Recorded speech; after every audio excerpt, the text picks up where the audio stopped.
네, 우리 누가복음 7장 1절부터 있는 말씀을 함께 보도록 하겠습니다. 누가복음 7장 1절부터 17절까지 우리 같이 한번 읽어볼까요? 네, 누가복음 7장 1절부터 17절까지 제목은요, 자기 백성을 돌보신 하나님, 자기 백성을 돌보신 하나님이라는 제목으로 함께 나누겠는데요. 우리 7장 1절부터 17절까지 한 목소리 같이 한번 읽어보도록 하겠습니다. 시작. 예수께서 모든 말씀을 백성에게 들려주시기를 마치신 후에 가버나움으로 들어가시니라. 어떤 백부장이 사랑하는 종이 병들어 죽게 되었더니 예수의 소문을 듣고 유대인의 장로 몇 사람을 예수께 보내어 오셔서 그 종을 구해 주시기를 청한지라. 이에 그들이 예수께 나와 간절히 구하여 이르되 이 일을 하시는 것이 이 사람에게는 합당하니이다. 그가 우리 민족을 사랑하고 또한 우리를 위하여 회당을 지었나이다 하니 예수께서 함께 가실새 이에 그 집이 멀지 아니하여 백부장이 버터를 보내어 이르되 주여 수고하지 마옵소서. 내 집에 들어오심을 나는 감당하지 못하겠나이다. 그러므로 내가 주께 나아가기도 감당하지 못할 줄을 알았나이다. 말씀만 하사 내 하인을 낫게 하소서.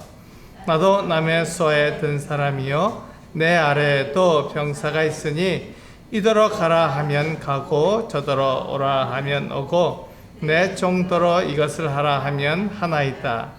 예수께서 들으시고 그를 놀랍게 여겨 돌이키사 따르는 무리에게 이르시되 내가 너희에게 이르노니 이스라엘 중에서도 이만한 믿음은 만나보지 못하였노라 하시더라. 보내었던 사람들이 집으로 돌아가 보매 종이 이미 나아 있었더라. 그 후에 예수께서 나인이란 성으로 가실새 제자와 많은 무리가 동행하더니 성문에 가까이 이를 때에 사람들이 한 죽은 자를 메고 나오니 이는 한 어머니의 독자요 그의 어머니는 과부라. 그 성에 많은 사람도 그와 함께 나오거늘 주께서 과부를 보시고 불쌍히 여기사 울지 말라 하시고 가까이 가서 그 관에 손을 대시니 맨 자들이 서는지라. 예수께서 이르시되 청년아 내가 네게 말하노니 일어나라 하시매 죽었던 자가 일어나 앉고 말도 하거늘 예수께서 그를 어머니에게 주시니 모든 사람이 두려워하며 하나님께 영광을 돌려 이르되 큰 선지자가 우리 가운데 일어나셨다 하고 또 하나님께서 자기 백성을 돌보셨다 하더라. 예수께 대한 이 소문이 온 유대와 사방에 두루 퍼지니라. 네, 오늘 말씀은 두 가지로 나뉘어져 있습니다. 두 가지 사건이 나오고 있는데요. 첫 번째 사건은 백부장의 사랑하는 종이 병들어 죽게 된 것 같은 일입니다. 그때 유대인 장로들이 예수님께 와서 간구했습니다. 간절히 구했다는 것이죠. 간절히 구하기를 이방인인 이 백부장의 그 같은 그 청을 들어주라는 것입니다. 그래서 예수님께서 이 백부장의 그 종을 낫게 해주신 이 같은 사건이 하나가 기록이 되었고요. 두 번째 사건은 나인이라는 성으로 가실 때 나인 성문 가까이 이르렀을 때 한 과부의 독자, 그가 이 청년인데 그가 무슨 일인지 모르지만 죽었습니다.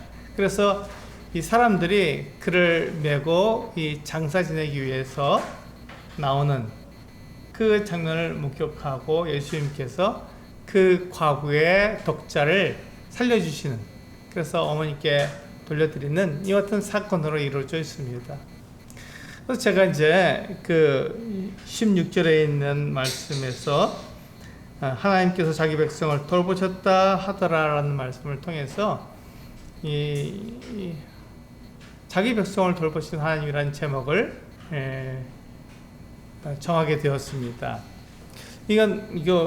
우리가 이 말씀을 보면서 이 두 가지 사건을 보면서 우리가 한 가지 기억해야 될 것이 있는 것이죠. 그것이 무엇이냐면 하나님의 은혜라는 것입니다. 예수님께서 하나님의 아들이시기 때문에 하나님의 은혜는 곧 예수 그리스도께서 베푸시는 은혜를 말하는 것입니다.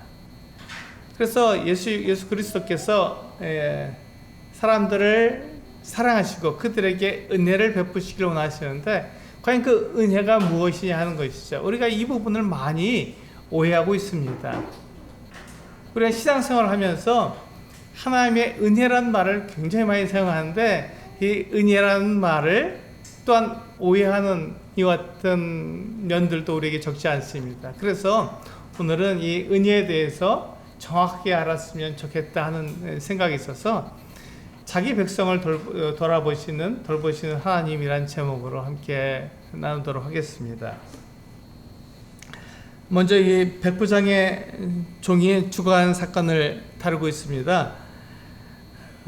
백부장은요, 그 밑에 수하가 100명 정도를 다스리고 있는, 그러니까 이 식민지에서 옛날 그 로마 시대에 고대 시대죠. 고대에 100명의 군사를 이끌고 있는 그 장교는 굉장히 높은 직책이었습니다. 100명이라 그러면 우리가 요즘은 그렇게 많은 숫자라고 생각 안 되지만 100명의 군사를 이렇게 운영할 수 있다는 것은 대단히 높은 그와 같은 직책이라고 말할 수 있습니다. 오늘날 소령이나 아니면 중령 정도 되는 그와 같은 이 계급을 가지고 생활하는 그 같은 직위였기 때문에 대단히 높죠.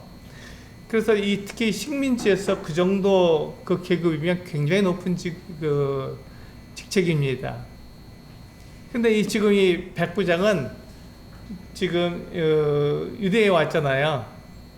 특히 이제 가버나움 근처에서 살고 있었는데 주둔군인 것 같습니다. 로마의 주둔군으로 와서 그 유대인들의 하나님을 섬기는 이 모습을 보고는 그가 큰 감동을 받은 것 같습니다. 그래서 이 유대인들을 도와주고 유대인들의 유대교를 굉장히 사랑했던 그 같은 모습을 보여주고 있습니다. 그런데 이 백부장이 누구냐면 우리와 같은 이방인이었습니다. 우리는 이방인이잖아요. 우리가 예수를 믿었다고 해서 우리가 하나님의 선택된 민족, 선택된 백성이 되는 것은 아닙니다. 우리는 여전히 이방인이거든요. 우리가 이스라엘 백성이 아니기 때문에 우리는 이방인입니다. 그래서 구약성경에 나타난 그 말씀들 가운데서 유대인들에게 해당되는 같은 율법이나 이런 것들은 우리들에게 해당되지 않는 것이죠. 우리 한번 에베소 말씀을 볼까요? 에베소 2장, 여기 손을 넣으시고 우리 돌아갈 거니까 에베소 2장 11절과 12절 말씀을 보시면 이방인이 어떠한 사람인지에 대해서 잘 말씀하고 있습니다. 우리 에베소 2장 11절과 12절입니다. 함께 읽어보실까요? 시작. 그러므로 생각하라. 너희는 그때 육체로는 이방인이요 손으로 육체에 행한 할례를 받은 무리라 칭한 자들로부터 할례를 받지 않은 무리라 칭함을 받는 자들이라. 그때 너희는 그리스도 밖에 있었고 이스라엘 나라 밖의 사람이라. 약속의 언약들에 대하여는 외인이요 세상에서 소망이 없고 하나님도 없는 자이더니. 그렇습니다. 이게 이방인의 모습이죠. 우리들의 모습이었습니다.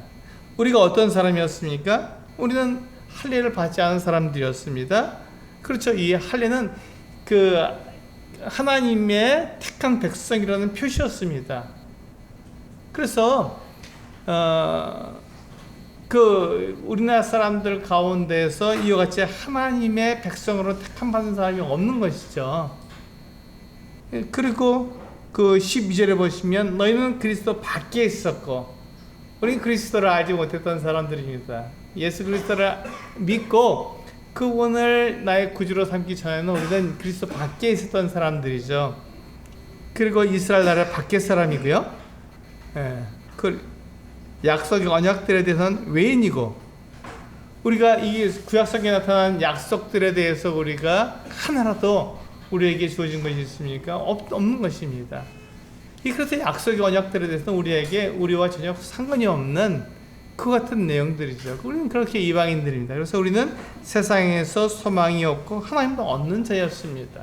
이게 에베소 사람들에게 바울이 말해준 것이지만 사실 우리들에게도 동일하거든요. 우리도 동일한 이방인이기 때문에 이 에베소 사람들이 처한 그 환경이나 우리가 처한 환경이나 다를 바가 없다는 것이죠. 우리가 이방인이기 때문에 그렇습니다. 그래서 이 이방인에 관한 그 내용은 에베소 사람이나 우리나 동일합니다. 그래서 우리가 이와 같은 사람이기 때문에 지금 이 로마의 백부장도 이방이었기 때문에 이와 같은 상황이 그에게 그대로 적용되는 것입니다. 그래서 이 로마의 백부장이 비록 그가 가버나움 근처에 살았지만, 그러나 그가 이스라엘 사람이 아니었기 때문에, 이스라엘 백성이 아니었기 때문에 그는 이 약속의 언약들에 대해서 하나님도 없는 것 같은 사람이었습니다. 근데 놀랍게도 그가 그 이스라엘 땅에 와서 주둔권으로 있으면서 거기에서 하나님을 알게 되었고 하나님을 섬기는 법을 알게 되었습니다. 그래서 그의 이 같은 그 다신교, 로마는 다신교거든요. 여러 신들을 섬겼습니다. 그래서 이 로마의 신들을 다 버리고 우상을 버리고 하나님께 돌아온 그 어떤 사람이 됐던 것이죠. 그래서 그 백부장은 대단히 특별한 사람이었습니다. 그런데 이 사람을 위해서 유대의 장로들이 예수님께 와서 구한 것입니다. 이 백부장은 이방인이었기 때문에 이방인이 직접 예수님께 나와서 무엇을 구하기가 어렵잖아요. 이방인이기 때문에 자기하고 친분이 있는, 자기가 후원을 하고 있고 그 돈을 낸 그 어떤 회당의 가버나움 지역이었죠. 가버나움 지역에 어떤 회당을 짓는데 거기 아마 돈을 댄 것 같습니다. 이 사람은 그 유대인 장로들이 봤을 때 대단히 고마운 사람이죠. 이방인인데 이 같은 일을 했으니까. 그래서 그 유대인 장로들이 뭐라고 말했냐면요. 네. 3절과 4절에 보시면 이렇게 말씀하고 있지 않습니까? 예수의 소문을 듣고 유대인의 장로 몇 사람을 예수께 보내어 오셔서 그 종을 구해 주시기를 청한지라. 이에 그들이 예수께 나와 간절히 구하여. 이들이 누구냐면 바로 유대인 장로들이죠. 유대인 장로들이 예수께 나와서 간절히 구했습니다. 꼭 와달라고 부탁한 거죠. 뭐라고 했냐면 이르되 이 일을 하시는 것이 이 사람에게는 합당합니다. 이렇게 말한 거예요. 왜냐하면 이 사람이 5절에 보시면 그가 우리 민족을 사랑하고 또한 우리를 위하여 회당을 지었나이다. 그러니까 이 사람이 한 행동이 예수님께서 이 백부장의 집에 가셔서 그의 종을 고쳐주시는, 낫게 해주시는 그 일을 하기에 합당하다 이렇게 말한 것입니다. 여기서 우리는 은혜에 대해서 생각할 필요가 있습니다. 여기서 우리는 은혜에 대해서 생각해 볼 필요가 있습니다. 은혜는 자격이 없는 자에게 베푸시는 하나님의 호입니다.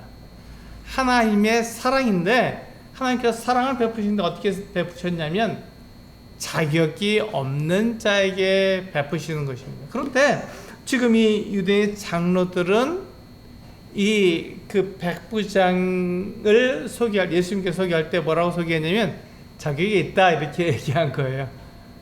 예수님이 그 집에 가서, 그가 비록 이방이지만 그 집에 가서 그 백부장을 고쳐주는 게 아니라 백부장의 사랑하는 종을 고쳐주는 것이지만 그 일을 하기에 합당하다 이렇게 말을 한 거예요. 그 일을 하기에 자격이 있습니다. 왜냐하면 그 사람이 이 백부장이 유대 민족들을 사랑할 뿐만 아니라 그들을 위해서 회당을 지었기 때문에 이 사람 자격이 있는 사람입니다. 하나님의 사랑을 받을 만한 자격이 있는 것이고 하나님의 은혜를 받을 만한 자격이 있는 것입니다. 이렇게 말했습니다. 그러니까 이 유대인의 장로들은 하나님의 은혜에 대해서 잘못 알고 있었던 것이죠. 하나님의 은혜는 어떻다고요? 누구에게 베풀어 준다고요? 자격이 없는 사람에게 베풀어 준다고요. 그런데 이 유대의 장로들은 자격이 있다고 말하는 거예요. 하나님의 은혜를 받을 만한 자격이 있다. 하나님의 사랑을 받을 만한 자격이 있다. 이렇게 말한 거예요. 그러니까 우리 여기서 이 유대의 장로들이 하나님의 은혜를 잘 알지 못했다. 이렇게 말할 수 있습니다. 이 사람들은 자격이 있어야만 하나님의 사랑을 받는 것 같은 모습으로 알았던 거예요. 왜냐하면 그들이 율법을 지켜서 구약 성경에 보면 율법이 나오죠. 모세오경 창세기부터 신명기까지 있는 모세가 이스라엘 백성들에게 준 그 율법을 자세히 볼 때 율법을 잘 지키면 하나님의 은혜를 받을 만한 자격이 있으면 그가 하나님께 사랑을 받는다 이렇게 배웠기 때문에 당연히 하나님 앞에 자격을 갖춰야 된다고 생각했던 것이죠. 근데 그것은 거래지 그것이 사랑이 아닙니다. 내가 이만큼 했으니까 하나님 나에게 이만큼 복을 주십시오 라고 말하는 것은 하나님과 거래하는 것이지 하나님의 은혜를 입는 것이 아닙니다. 은혜는 자격이 없는 사람에게 베푸는 하나님의 호의이기 때문에 그렇습니다. 하나님께서 사람을 보시고 사람이 자격이 없을 때 네가 나의 사랑을 받을 자격이 없다. 그러나 내가 너에게 사랑을 베풀어 주겠다라고 말씀하실 때 그때 하나님의 은혜를 우리가 깨닫게 되는 거거든요. 근데 우리가 그것을 잘못 알고 나는 하나님께 이와 같은 그 사랑을 받을 하나님의 은혜를 받을 만한 자격이 있습니다. 내가 이렇게 잘하고 있지 않습니까? 그러니까 나에게 은혜를 베풀어 주십시오. 이렇게 얘기하는 것이 어떻게 생각하면 맞다 이렇게 생각되는 거예요. 그것이 옳지 않느냐 이렇게 생각되는 것이죠. 물론 우리가 하나님의 그 율법을 지키고 하나님의 사랑을 받을 만한 자격이 있으면 그가 하나님의 이것은 은혜를 받기에 좀 더 기회가 더 주어진 것이 사실입니다. 그러나 하나님의 은혜는 자격 때문에 주어지는 것이 아니라 자격이 없어야 그에게 주어지는 것이라는 것이죠. 이 부분을 우리는 잘 생각해야 됩니다. 우리가 많이 혼동하는 것이 내가 자격이 있어야만 하나님께 나에게 은혜를 베푸신다고 생각하는 것이 거기서 문제가 생긴다는 것이죠.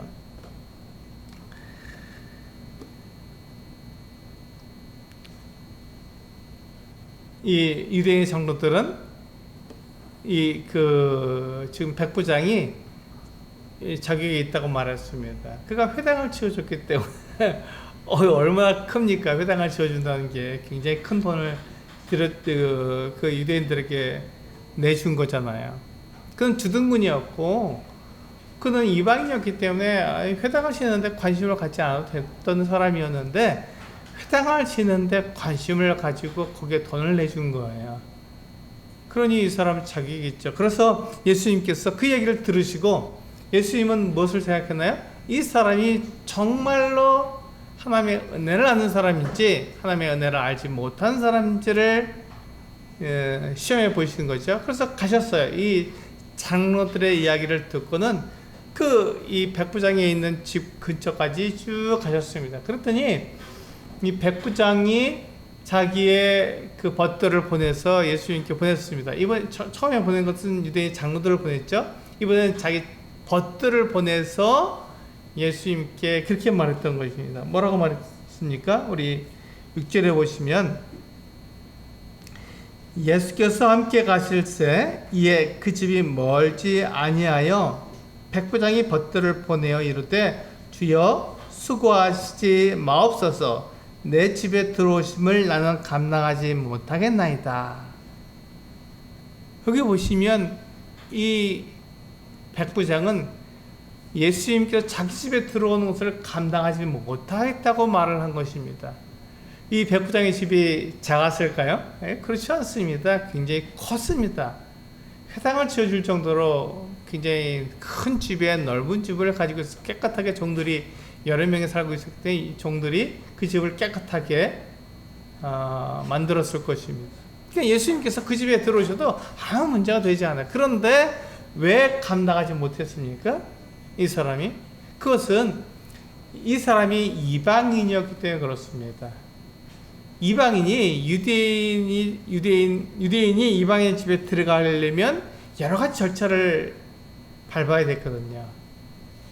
그리고 그 예수님께서 그 이방인의 집에 나가셨을 때 또 절차가 필요했습니다.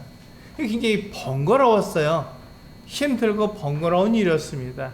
그런데 유대인의 장로들은 뭐라고 하냐면 그같이 번거롭고 힘들지만 그 일을 하던데 예수님께서 그 이방인의 집에 들어가셔서 그 종을 고쳐주시는, 낫게 해주시는 데 있어서 수고롭고 번거롭고 힘들지만 그 일을 할 정도로 그 백부장이 자격이 있다고 말을 했던 것입니다. 그런데 이 백부장은 맨 마지막에 뭐라 그러냐면 나는 감당하지 못하겠다고 얘기했습니다. 그 말은 나는 자격이 없다는 말입니다. 그렇게 자기가 이방인인데 자기 집에 예수님께 들어오시는 것을 내가 자격이 없어서 내 집에 들어오시는 것을 내가 어떻게 감당할 수 있겠습니까? 이렇게 말한 것이죠. 이 유대인 장로들은 자격이 있다고 말했지만 이 백부장은 자기 자신을 이야기할 때는 자격이 없습니다. 예수님을 맞이할 만한 자격이 없습니다. 이렇게 말한 거예요. 그러면서 우리 7절에서 뭐라고 얘기했냐면 그러므로 내가 주께 나아가기도 감당하지 못할 줄 알았나이다. 이 사람이 예수님께 나오는 것도 자격이 없다고 말했습니다. 자격이 없는 거예요. 이 사람 자격이 없습니다. 예수 그리스도에게 하나님의 은혜를 입을 만한 그 어떤 자격이 없는 사람이었습니다. 그가 이방인이었기 때문에. 그가 비록 유대인들을 사랑하고 유대인들을 위해서 회당을 지어줬지만 그렇게 했다고 해서 그가 자격을 얻는 것은 아니었거든요. 그것은 그것이고 자기는 이방인이기 때문에 예수님을 자기 집에 들어오게 하시는 것도 자격이 없었고 예수님을 만나는 것도 자격이 되지 않았습니다. 이렇게 말을 하는 것이죠. 그래서 그가 낸 이야기가 뭐냐면 이렇게 그가 한 것은 뭐냐면은 말씀만 하사 내 하인을 낳게 하옵소서. 8절에 보시면 나도 남의 수하에 든 사람이요 내 아래에도 병사가 있으니 이더러 가라 하면 가고 저더러 오라 하면 오고 내 정도로 이것을 하라 하면 하나이다. 그러니까 명령권자에 의해서 그 명령을 받는 사람들이 그대로 움직인다는 것을 백부장이 알고 있었던 것이죠. 그렇지 않습니까? 백부장은 군인이었습니다. 그래서 자기 밑에 군인들이 있는데 군인들에게 왼쪽으로 가라. 그럼 왼쪽으로 가는 거예요. 오른쪽으로 가라. 그럼 오른쪽으로 가는 거고요. 그의 명령대로 백부장의 명령대로 그 군인들이 그렇게 일사불란하게 움직였습니다. 그것처럼 예수님 당신을 봤을 때 당신은 명령할 수 있는 분입니다. 당신은 명령권자입니다. 당신이 명령하시면 내 종이 비록 그가 병이 들었을지라도 예수님께서 명령하시면 예수님의 말씀을 들어야 합니다. 당신은 명령하실 수 있는 분이 내 종에게 명령할 수 있는 분입니다. 비록 우리가 떨어졌잖아요. 지금 집에 들어간 게 아니잖아요. 예수님께서 그 종을 백부장의 종을 만난 것이 아닙니다. 집 바깥에서 그 종을 보지도 못했어요. 그런데 예수님께서 그 종에게 명령하시는 것이죠. 명령권자예요. 이 백부장은 예수님이 어떤 권위를 가지고 계신지를 알았던 것입니다. 비록 그가 예수님이 하나님의 아들이라는 것을 정확히 알지 못했어요. 그러나 예수님이 분명히 하나님께로부터 오신 분이라는 것을 알았습니다. 예수님에 대한 소문을 들었잖아요. 우리 3절에 보시면 예수의 소문을 듣고 이렇게 되어 있잖아요. 그렇습니다. 이 백부장은 예수님을 본 적이 없어요. 이방인이기 때문에. 다만 그가 무엇을 알고 있었냐면 예수님에 대한 소문을 알고 있었던 것이죠. 예수님이 어떠한 분이라는 것을 들어서 알고 있었던 것입니다. 예수님이 그러한 분이라면 내가 그분을 믿겠어 라고 말했던 것이죠. 그분이라면 명령권자야. 그분이 권위가 있어. 이렇게 생각했던 것입니다. 그 소문을 들었을 때, 예수님에 대한 그 소식을 들었을 때 그는 그렇게 믿었던 것이고, 그래서 이 백부장이 예수님께 뭐라고 말하냐면 말씀으로 명령하십시오. 그러면 제 하인이 그 예수님의 그 명령을 듣고 낫겠습니다. 이렇게 말한 거예요. 너무 놀랍지 않습니까? 우리도 예수님을 만나야만, 그렇게 예수님께서 말씀하셔야만, 예수님께서 나를 보시고 나에게 손을 얹고 막 이렇게 뜨겁게 나를 갖다가 만져주셔야만 내가 낫는다고 생각했는데, 이 백부장은 예수님께서 말씀만 하시면 그 권위에 의해서 그 하인, 자기의 사랑하는 그 하인이 낫겠다라고 말한 것입니다. 이 하인은 어떤 사람이냐면 곧 죽음을 앞둔 사람입니다. 아파서 곧 죽게 된 사람이에요. 이 사람이 나을 수 있는 확률은 없었습니다. 그런데도 불구하고 이 백부장은 그 종을 사랑했기 때문에, 그러니까 이 백부장은 굉장히 그 하인을 사랑했던 사람, 그리고 그 점령군이었지만 이 그 유대인들을 위해서 회당을 지어주는 그 같은 사람이었습니다. 이 착한 사람이죠. 좋은 사람이었습니다. 이 백부장이 그렇지만 자기의 자격으로 하나님께 나온 사람은 아니었습니다. 예수님의 그 권위를 인정했을 뿐이지 자기가 어떤 자격이 있다고 말한 사람이 아니라 나는 감당하지 못할 사람입니다 라고 자격이 없다고 말한 사람이죠. 그때 예수님께서 뭐라고 말하셨냐면 9절에 예수께서 들으시고, 지금 이 백부장을 만났으니까 만나지도 못했어요. 이 종을, 백부장의 하인을 만났으니까 만나지 못한 거예요. 그래서 그 벗들이 하는 말을 들으시고 이렇게 얘기하는 것이죠. 예수께서 들으시고 그를 놀랍게 여겨 돌이키사 따르는 무리에게 이르시되 내가 너에게 이르노니 이스라엘 중에서 이만한 믿음은 만나보지 못했노라. 이보다 큰 믿음이 없다. 이렇게 말씀하신 것이죠. 이만한 믿음, 다른 성경에서 이보다 큰 믿음이 없다. 이렇게 말씀하신 거예요. 예수님께서 이 백부장의 믿음을 보셨습니다. 그리고 그가, 이 유대의 장로들은 자격이 있다고 말했지만 자기 스스로가 말하기를 나는 자격이 없습니다. 이렇게 말했던 것이죠. 그는 하나님의 은혜를 알았던 사람입니다. 하나님과 거래하지 않았고 자기를 바짝 낮춰서, 자기는 자격이 없는데 하나님께 자기에게 사랑을 베풀어 주셨습니다. 자기의 은혜를 베풀어 주셨고 예수 그리스도께서 이와 같은 능력을 나에게 행해 주실 것입니다. 그러니까 내 사랑하는 종을 낫게 해 주십시오. 이렇게 얘기한 것이죠. 예수님께서 이 백부장의 믿음을 듣게 되었을 때 참 놀랍다. 이스라엘 중에서 이렇게 큰 믿음을 가지고 있는 사람이었는데 이 백부장이 이와 같은 큰 믿음을 가졌구나라고 말씀하시는 겁니다. 그 다음에 10절을 보시면 보내었던 사람들이 집으로 돌아가 보면 종이 이미 어떻게 했다고요? 나아 있었다고요. 놀라운 일 아니겠습니까? 예수님은 말씀으로도 이 백부장의 종을 낫게 하시는 그 어떤 분이십니다. 예수님은요, 하나님의 아들이시잖아요. 사람들이 그것을 알지 못했지만 예수님의 신분은, 예수님의 권위는 하나님의 아들이시라는 것입니다. 그래서 자격 없는 사람들에게 하나님의 은혜를 나타낼 수 있는 분이었죠. 그래서 좀 더 우리가 확실하게 알기 위해서 11절부터 보시면 더 정확히 알 수 있습니다. 이 누가는 그러기 위해서 이 나인성에서 일어난 이 같은 사건을 가지고 왔는데요. 이걸 잘 보시면 하나님의 은혜가 무엇인지를 우리는 알 수 있습니다. 이 지금 이방인에게도 하나님의 은혜를 베푸셨잖아요.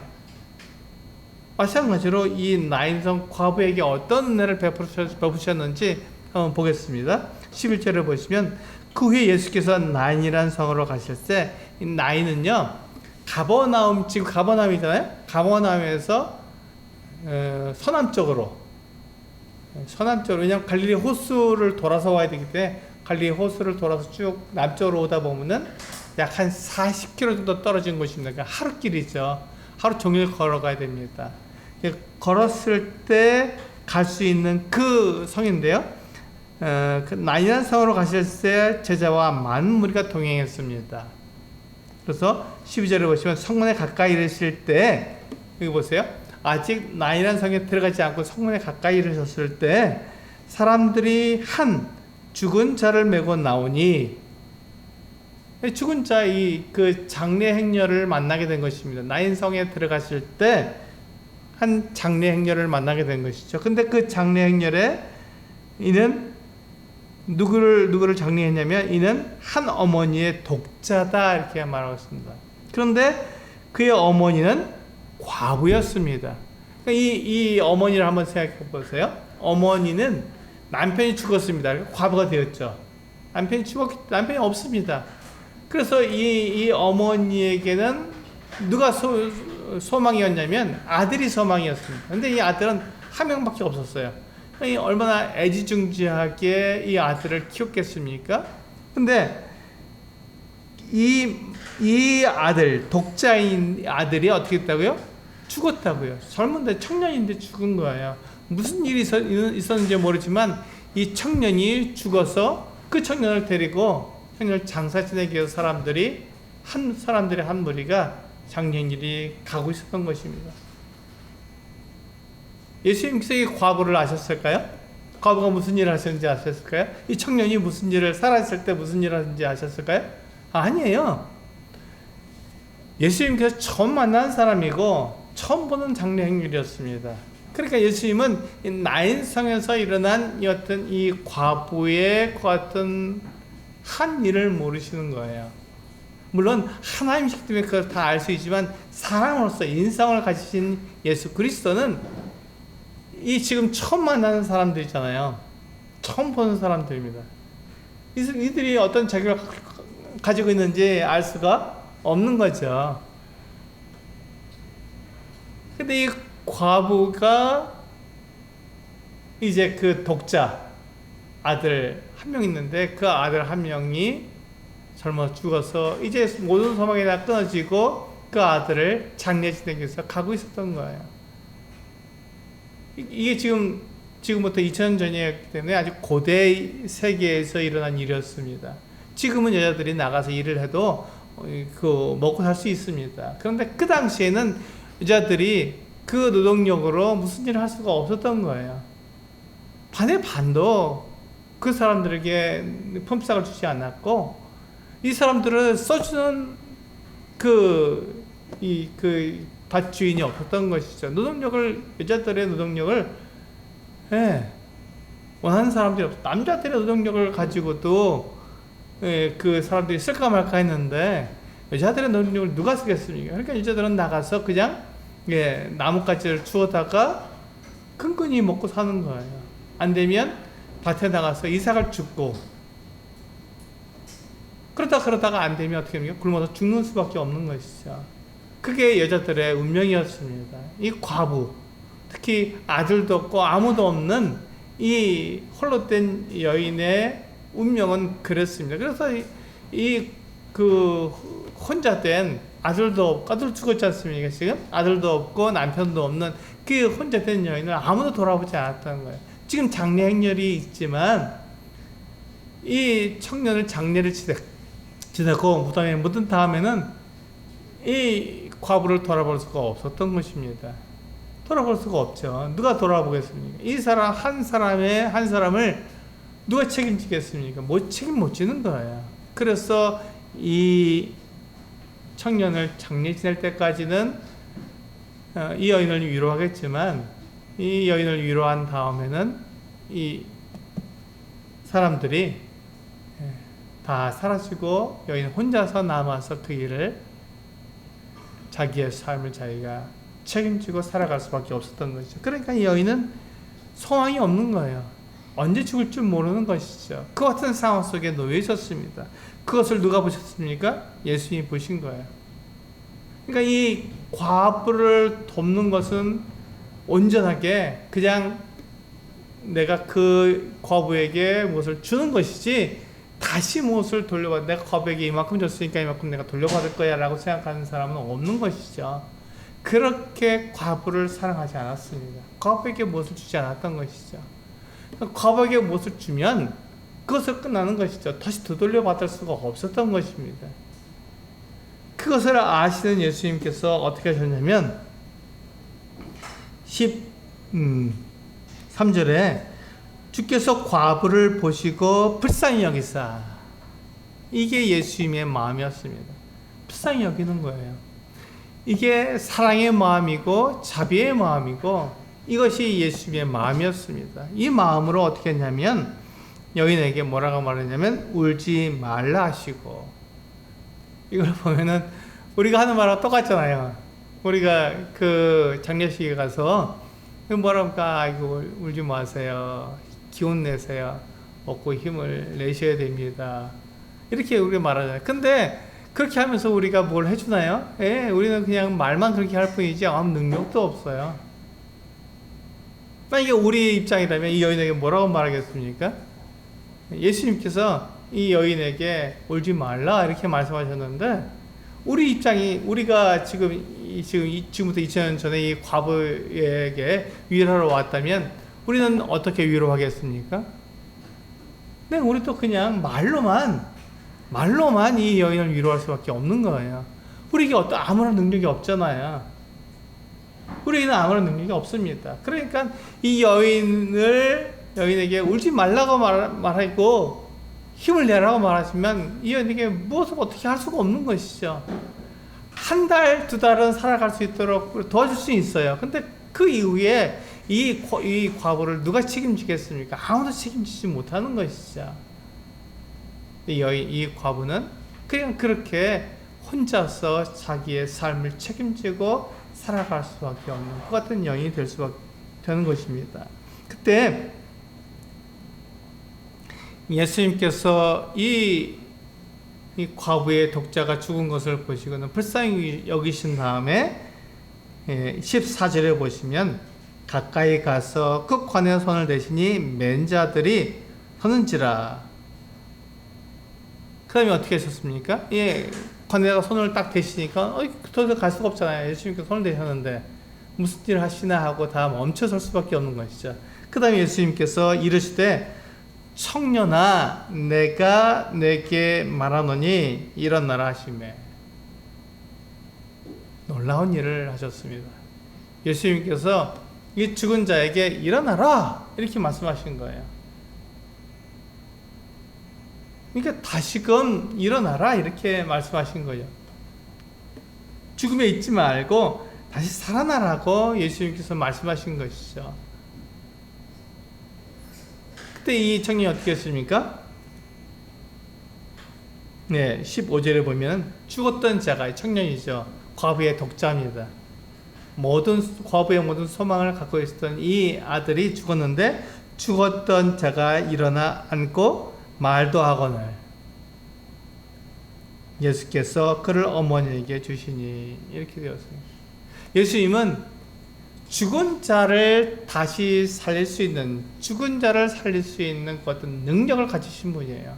이 여인에게 울지 말라 하고 빈말을 하신 것이 아니라 울지 말라 하실 때 예수님은 그 어떤 능력을 가지고 계신 것이죠.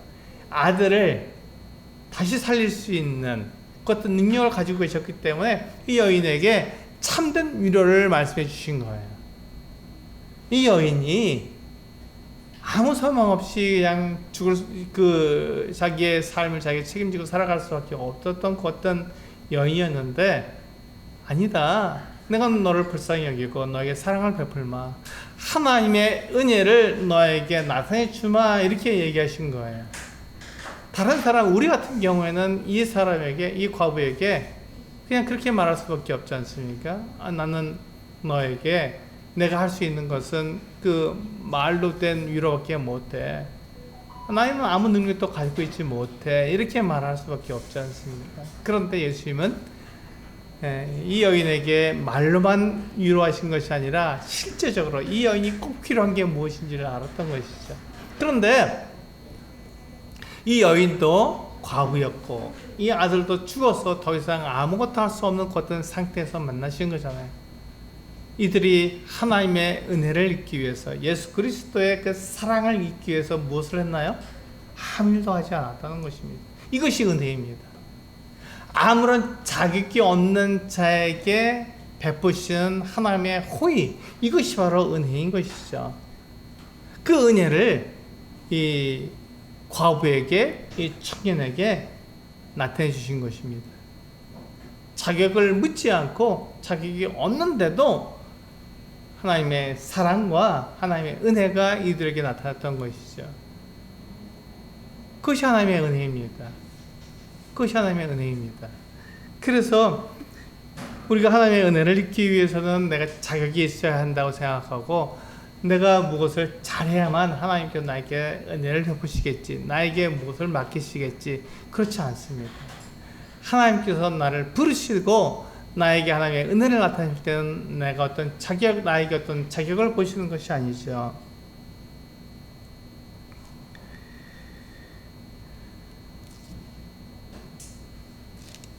한번 우리 야고보서 2장 한번 보실까요?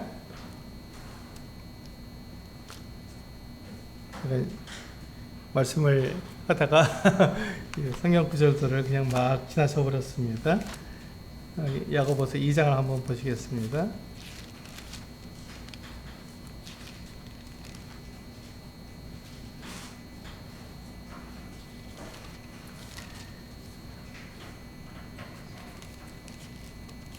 야고보서 2장 14절에서 17절입니다.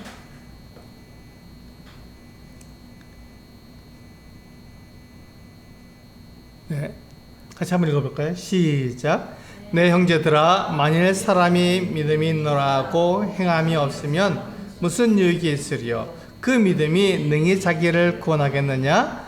만일 형제나 자매가 헐벗고 일용할 양식이 없는데 너희 중에 누구든지 그에게 이르되 평안히 가라, 덥게 하라, 배부르게 하라 하며 그 몸에 쓸 것을 주지 아니하면 무슨 유익이 있으리요? 이와 같이 행함이 없는 믿음은 그 자체가 죽은 것이라. 그렇습니다. 우리가 그 다른 사람을 사랑한다고 말하고 나에게 믿음이 있다고 막 이야기하는데 그 믿음이 무엇으로 나타나냐면 행함으로 나타난다는 것입니다. 여기서 우리가 굉장히 그 비슷하고 이제 혼란스러운 것 중에 하나가 이것이죠. 내가 어떤 행위로 나의 믿음을 나타내는 것입니다. 내 행위로 나의 믿음을 나타낸다 이렇게 생각하는 것과 내가 내 믿음을 행함으로 나타낸다, 예, 비슷한 말이죠. 어퍼시나 메시나 똑같은 거 아니냐 이렇게 말하는데 이게 완전히 다른 말이 되는 것입니다. 그래서 제가 예를 들어서 설명해 보겠습니다.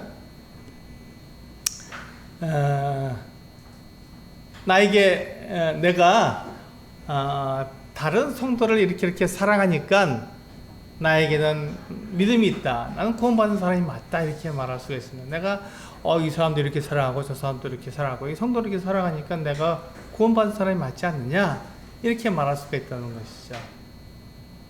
근데 그렇지 않다는 것입니다. 그것은 거꾸로 된 거예요. 그 온전한 우리 행함은 무엇이냐면 내가 예수 그리스도께서 하나님의 아들이심을 믿고 내가 그 예수 그리스도를 믿음으로 내가 그 하나님의 자녀가 되었어요. 그래서 보니까 내 주변에 있는 사람들이 그와 같이 하나님의 자녀의 삶을 살아가고 있는 거예요. 똑같은 나와 같은 믿음을 갖고 있는 거예요. 그것을 보니까 그 사람들을 사랑할 수밖에 없는 것이죠. 제가 하는 말을 이해할 수 있겠습니까? 내가 다른 성도를 이렇게 사랑하니까 내가 구원받은 게 맞아 이렇게 말하는 것과 내가 구원받은 사람이기 때문에 내가 구원받아서 내가 나의 믿음을 가지고 있어서 다른 사람을 보니까 다른 성도들도 나와 같은 믿음을 갖고 있으니까 그 사람들을 사랑하게 되는 거야 이렇게 말을 할 때 서로 다르다는 것입니다. 이것이 서로 다른 거예요. 이것을 같게 보면 우리가 그때부터 혼란이 생기게 되는 것입니다. 그러니까 내가 내 행함으로 나의 믿음을 이렇게 나타낼 수 있게 되기 때문에 이게 혼란이 생기죠. 그래서 이 야고보서 말씀은 그렇든 나에게 있는 믿음을 내 행위로 나타내라고 말씀하고 있는 것이죠. 너에게 믿음이 있냐? 그럼 그것을 행위로 나타내라 이렇게 말하고 있는 것입니다. 그런데 성경은 다른 성경에서 뭐라고 말하냐면 너에게 믿음이 있다면 그것을 가지고 너희가 행위로 나타내지 않을 것이다 이렇게 말하고 있는 거예요. 이게 같은 걸 말하고 있는 거거든요. 굉장히 비슷하죠. 혼란되기 쉽죠. 그러나 이 혼란스럽지만 이것을 구분할 수 있어야 됩니다. 어떤 사람이 제가 다시 여기서도 말씀하고 있는 것처럼 야고보서 2장에서 말씀하고 있는 것처럼 어떤 사람이 성도가 헐벗고 굶주리고 있는데 그 사람을 도와줄 마음이 없다. 그것은 믿음이 잘못된 것이죠. 나하고 같은 믿음을 가지고 있고 하나님의 또 동일한 자녀인데 그 사람을 도와줄 마음을 갖지 않는다. 그것은 내 믿음이 잘못되어 있다고 말하는 것입니다. 그러니까 이때 이 사람이 어떤 자격을 갖고 있느냐? 그렇지 않다는 것이죠. 아무런 자격이 없고 이 사람을 내가 도와줄 이유가 없지만 딱 한 가지, 나의 하나님의 가족이기 때문에 내가 이 사람을 사랑하기 때문에 그를 도와주는 것입니다. 그것 외에는 아무것도 없는 것이죠. 그것이 사랑이고 그것이 우리의 동일한 믿음을 나타내는 것입니다. 그런데 만약에 우리가 믿지 않는 사람이라도 가족이라면 사랑하죠. 믿지 않는 사람이라도 가족이라면 사랑할 수 있습니다. 그래서 다른 가족을 사랑하는 거예요. 근데 가족이니까 믿지 않아도 얼마든지 사랑할 수 있습니다. 그럼 나를 사랑한다고 해서 내가 성도를 사랑한다고 해서 그 사람이 믿는 사람이냐? 그렇지 않다는 것이죠. 그것을 지금 이 야고보는 그렇게 말하고 있는 것입니다. 우리가 행위로 다른 내 믿음을 증명할 수는 없다. 그러나 내 믿음이 있다면, 나에게 믿음이 있다면 그것을 행함으로 나타낼 수 있다. 이렇게 말하는 것입니다. 마찬가지로 예수님께서 이 나인성에 있는 그 과부와 과부의 독자를 살려주셨는데 그들이 어떤 행위를 한 것이 아니고 그들이 어떤 삶을 예수님께 자격을 갖춰서 나온 것이 아닙니다. 그러면서 예수님은 그들을 사랑하셨고 그들을 위해서 하나님의 아들의 능력을 나타내 주신 것이죠. 우리 요한일서 4장을 보시면 뒤에 보시면 요한일서 4장 9절에서 11절입니다.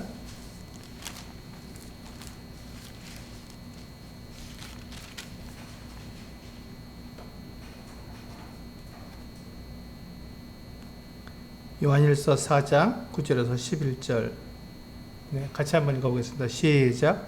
하나님의 사랑이 우리에게 이렇게 나타난 바 되었으니 하나님이 자기의 독생자를 세상에 보내심은 그로 말미암아 우리를 살리려 하심이라. 사랑은 여기 있으니 우리가 하나님을 사랑하는 것이 아니요 하나님이 우리를 사랑하사 우리 죄를 속하기 위하여 화목제물로 그 아들을 보내셨음이라. 사랑하는 자들아 하나님이 이같이 우리를 사랑하셨은즉 우리도 서로 사랑하는 것이 마땅하도다. 여기 보시면 예수님께서 이 과부와 나인성에 있는 과부와 그 독자를 사랑하셨습니다. 왜 사랑하셨나요? 아무런 이유가 없는 거예요. 그들이 어떤 자격을 갖췄기 때문에 그들을 사랑하신 것이 아니라 그들을 사랑하시기 때문에 그들에게 어떤 은혜를 나타내신 것이죠. 그들이 자격이 없지만 그들에게 은혜를 나타내신 것입니다. 그래서 하나님께서 어떻게 하나님의 사랑이 우리에게 이렇게 나타난다 되었으니 하나님이 자기의 독생자를 세상에 보내셨다 이렇게 말씀하고 있는 것이죠. 하나님께서 우리를 사랑하시는 것이 왜 우리를 사랑하십니까? 나는 하나님께 사랑받을 자격이 없습니다. 맞습니다. 내가 하나님 앞에 사랑을 받을 하나님의 은혜를 입을 만한 자격이 없기 때문에 그래서 하나님께서 우리를 사랑하시는 것입니다. 하나님의 사랑이 아니면 우리가 하나님께 돌아갈 수 없기 때문에 하나님께서 구원하시는 그 길을 우리가 갈 수 없기 때문에 하나님께서 우리를 일방적으로 사랑하시는 것이죠. 그것을 우리가 아가페라고 말을 합니다. 무조건적인 사랑이라고 말을 하는 것이죠. 하나님은 우리를 아가페로 사랑하셨습니다. 무조건적으로 우리를 사랑하신 것이죠. 내가 잘할 때만 나를 사랑하신 것이 아니라 내가 잘못할 때도 나를 여전히 사랑하고 계신 것입니다. 하나님은 사랑이십니다. 그래서 나를 사랑하셨는데 나를 사랑하시는 그 증거가 무엇이냐면 나를 사랑하신다는 그 증거가 바로 하나님의 아들 예수 그리스도를 이 세상에 보내셔서 그가 예수 그리스도께서 나를 위해서 내 죄를 대신해서 십자가에 달려 죽으신 것. 그러면 내가 이 예수 그리스도를 믿음으로 하나님께로 돌아갈 수 있는 것, 내 죄가 용서받고 하나님께로 돌아갈 수 있는 것을 하나님의 사랑이라고, 사랑의 증거라고 우리들에게 말씀해 주고 있는 것입니다. 그때 우리는 하나님 앞에 어떠한 자격도 갖추지 못한 상태라는 것이죠. 아무런 자격이 없었습니다. 하나님께서 그러한 우리를 일방적으로 사랑해 주셨다는 것입니다. 그래서 그 하나님의 어떤 사랑, 하나님의 은혜를 내가 입었기 때문에 그 사랑을 내가 알았기 때문에 하나님의 사랑을 알았기 때문에 그 사랑으로 우리 그 믿는 형제들을 성도를 사랑할 수 있다 이렇게 말하는 것이죠. 그게 바로 11절에 사랑하는 자들아 하나님이 이같이 우리를 사랑하셨은즉 우리도 서로 사랑하는 것이 마땅하도다 이렇게 말씀하고 있는 것이죠. 이것은 자격을 말하는 것이 아닙니다. 하나님의 사랑을 입었기 때문에 그 사랑 때문에 또한 성도들을 동일하게 사랑한다고 말씀하시는 것입니다. 그렇습니다. 예수님은 하나님의 아들이십니다. 그 하나님의 아들이 우리를 위해서 이 세상에 사람으로 오신 것이죠. 그리고 하나님의 아들이신 예수 그리스도께서 하나님의 사랑을 우리들에게 직접 보여주셨습니다. 우리가 누구를 믿습니까? 바로 예수 그리스도를 믿지 않습니까? 예수 그리스도를 믿는다는 것이 바로 이것입니다. 예수님께서 하나님의 아들이시고 우리를 찾아오신 바로 그분이라는 것을 내가 믿는다는 것입니다. 우리 본문으로 돌아가 보시면요. 거기에 16절에 이렇게 말씀하고 있잖아요. 모든 사람이 두려워하며 하나님께 영광을 돌려 이르되 큰 선지자가 우리 가운데 일어나셨다 하고 또 하나님께서 자기 백성을 돌보셨다 하더라 이렇게 되어 있습니다. 그러니까 이들은 아직 예수님께서 하나님의 아들이라는 것을 정확히 알지 못했습니다. 그래서 예수님을 큰 선지자, 죽은 자를 살려주시니까 선지자 중에 이렇게 큰 사람이 없지 않습니까? 그래서 큰 선지자가 우리 가운데 나셨다 이렇게 말하고 있고 그 다음에 하나님이 자기 백성을 돌보셨다 이렇게 말하고 있는 것입니다. 자기 백성을 돌보셨다라는 말을 우리가 이해하기 쉽도록 말해주자면 하나님께서 찾아오셨다, 자기 백성을 찾아오셨다 이렇게 말할 수 있는 것이죠. 하나님께서 그냥 하늘 위에서 이렇게 내려다보시고 그래 잘해봐 이렇게 하시는 것이 아니라 직접 우리 사람들 사이 가운데로 들어오셔서 사람들의 고통과 아픔과 슬픔을 다 아시고 그것을 위로해 주시고 그 사랑으로 갚아주신다는 것입니다. 그게 바로 하나님께서 자기 백성을 돌보셨다는 뜻입니다. 하나님 앞에 내가 자격을 갖춰 나갈 수 있는 사람이 누가 있겠습니까? 아무도 없습니다. 그래서 이 자격 없는 사람이 하나님의 은혜를 입을 수 있는 것, 하나님께서 나를 찾아오셔서 나에게 말씀하시는 것, 하나님의 사랑을 나타내 주신 것을 경험하는 것이 바로 오늘 누가복음 7장 1절에서 17절까지 있는 내용입니다.